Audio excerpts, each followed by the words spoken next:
and welcome to this podcast on research methodologies. My name is Cullum, and in this episode I'll be discussing narrative inquiry.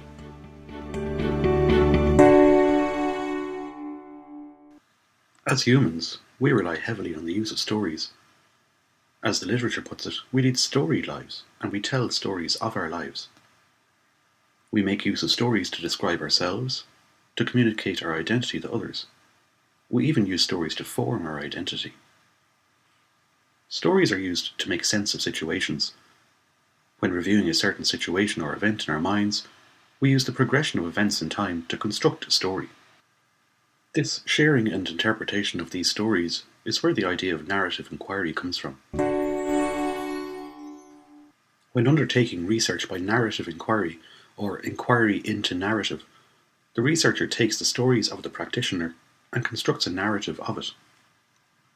The stories used as data in this kind of research may be reflective journals, structured or unstructured interviews, and other writings, including lesson plans, biographical writing, and personal philosophies.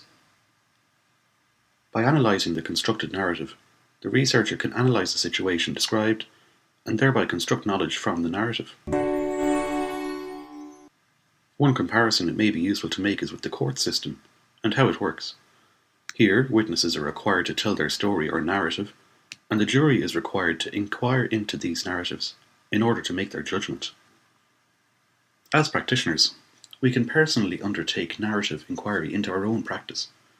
By keeping a reflective journal of our practice, it is possible to review events that we have experienced, thereby constructing a narrative.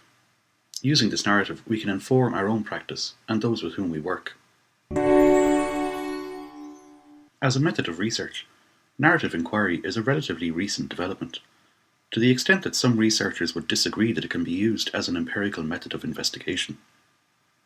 Given that the data used in the construction of the knowledge from this method is likely to be biased or skewed by the personal view of the practitioner, this is a plausible argument.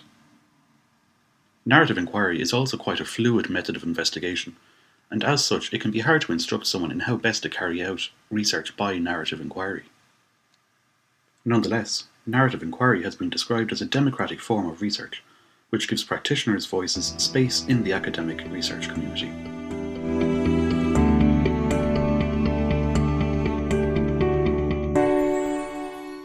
Thanks for listening.